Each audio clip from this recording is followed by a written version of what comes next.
Thank you, Madam President. I have spoken repeatedly about the many ways my Democratic colleagues' crusade for power has been disastrous for the American people. We have record-breaking inflation, a chaotic southern border, the collapsing energy industry. This is the world that the Democrats created in just 2 short years. What's worse, this Democrat-led government has ignored the ripple effects of their reckless agenda in favor of maintaining a political narrative about progress. But to Tennesseans and to so many Americans, it feels like the country is not moving forward, it is moving backward. I've come to the floor again today to talk about the ripple effects of the COVID-19 vaccine mandate that threatens to gut the ranks of the U.S. military. This body has had multiple chances to avert disaster, and each time the Democrats have decided to take the wrong path. I introduced 2 amendments to the National Defense Authorization Act that would have kept politics out of the military's use of vaccines. Madam President, they're simple. Each amendment about 1 page long. The first of these would have prohibited involuntary separation of any service member for refusing the COVID-19 vaccine until each service achieves its authorized end strength. You see, Madam President, it makes absolutely no sense that we would be removing people from military service simply because they do not get a shot. A shot, by the way, that does not prevent you from getting COVID. Now, the second amendment would make sure that members of the National Guard or Reserve maintain access to both pay and benefits while their request for an accommodation, a medical accommodation, a religious beliefs accommodation is pending. But of course, my Democratic colleagues have blocked these 2 amendments. They're common sense. They protect our men and women in the military. But it is my plan to offer them another opportunity to do the right thing. I've combined these amendments into a bill. That bill is called the Preserving the Readiness of Our Armed Forces Act. It is filed. It's ready for more co-sponsors. I'm also going to give them another opportunity. When the NDAA finally comes to the floor, they're going to have the opportunity to consider these 2 amendments. And I'm asking my colleagues to support me in this.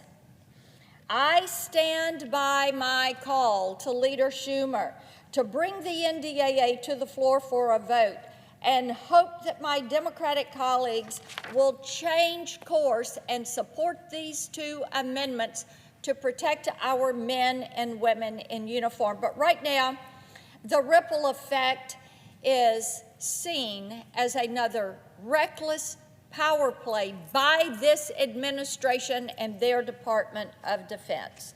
I went into detail earlier this week, Madam President, about how this would hamper the readiness of the U.S. military. And I want to focus on the death blow today that this has dealt to our recruitment. And keep in mind, this is information that is available to each and every member of this chamber. My Democratic colleagues have this information. Here is what we have to consider, is the number of new service members that are joining the military is right now at an all-time low. Academy applications for our military academies are also at an all-time low. See, even high school students know something is wrong with this picture. So they're not sitting there thinking, I want to go to West Point, or I want to go to Annapolis. I want to go to the Air Force. They're not thinking that. What they're saying is, why is the military focused on all this other stuff other than on their core mission? Keeping this country safe. Now, again, statistics prove the point. The Army has fallen 15,000 soldiers short of their goal for 2022, and they don't expect this situation to improve. 2023, they think they're going to be 21,000 troops short. I want you to think about this.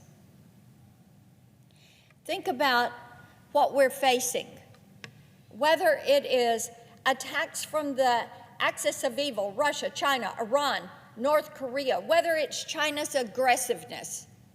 Think about this. Think about the difference that 10,000 troops, 15,000 troops, 21,000 troops make. And then ask yourself, why is it that men and women, citizens of this country, are not wanting to raise their hand and take the oath to protect and defend? And if you are honest with yourself, you know that a big part of the problem is the way the military has been treated over the last couple of years. We didn't have this problem previously.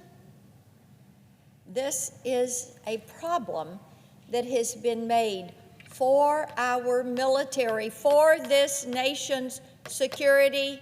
It has been made by this administration.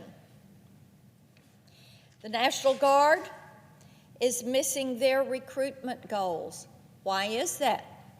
Could it be that having to take a shot, and bear in mind, it's not a vaccine like a polio vaccine or other vaccines, it's a shot for a certain strand of COVID. But what you've got is a Department of Defense that is willing to say, you're fired, to people who have volunteered to serve this country, and they're going to do it over a shot. Now, they don't expect anybody running over the southern border, illegally, I might add, to have the shot, but they expect members of the U.S. military, students at our academies, those that are on active duty, those that are reservists, those that are in the National Guard, to get this, even though President Biden has said the pandemic's over. It's over. So you have to ask, why is it that they're continuing to beat down on the military? Why are they willing to pummel them over a shot? Why are they not willing to put the NDAA on the floor? We've done it for 61 years. Are we going to miss on year 62? Why is it not a priority? Could it possibly be that the NDAA is not a priority for my Democratic colleagues, that the men and women in uniform and protecting them and their families is not a priority? Could it be it is not at the top of their to-do list? The choice to enter military service is a serious choice. It is a choice that people do not make lightly. But this hesitancy to serve should raise alarm bells in this chamber. Looking at these numbers that are falling so far short of our recruitment goals, our retention goals, should ring some alarm bells. It is symptomatic of a much larger problem. The past few years haven't been easy for anyone, but we all have the benefit of hindsight. We all have the benefit of lessons learned. But it appears that some people are just not willing to learn from those lessons. And anyone willing to be honest about how the Democrats have handled this can see two things pretty clearly. First, turning debate over the COVID vaccine into political warfare, that's a choice that the Democrats in this chamber, the Democrats in Washington, D.C., and this administration, that's a choice that they have made. Let's take this vaccine mandate, let's turn it into political warfare. And secondly, getting political about this particular vaccine or shot, as it is, in the context of military readiness, that was a choice. I might add, a very bad, a very inappropriate choice. The military is supposed to be apolitical. Service members count on that. When they sign up to serve, when they raise their hand, when they take that oath. But now, punditry drives policy at the Pentagon, and this has eroded trust between the military, the service members, and their families. The Democrats are in charge of the Senate. If they had allowed it, we could have had an honest debate about my two amendments. As I said, they're each about 1 page long. They are there specifically to protect our men and women in uniform. To say we have to have them serve. We've lost 5,700 to this COVID mandate. We are short. I've given you the numbers, 15,000 this year, 21,000 for next year. That's what we're short. Recruitment is low. We're not hitting our marks there. Signing up for our military academies, the numbers are the lowest ever. We're not hitting the mark there. Why is it? Be honest with yourself and ask yourself, what has caused this change in attitude? You know, if you are honest with yourself, if the president were honest with himself, he could rescind that mandate. That would be a very good thing. But to ignore reality and pretend that these low recruitment numbers, these firings, these retention numbers are all okay, it is unconscionable. It's time for my colleagues, my Democratic colleagues, to stop ignoring the reality, stop ignoring the ripple effects of their political agenda before it puts our nation and our military in danger. I yield the floor.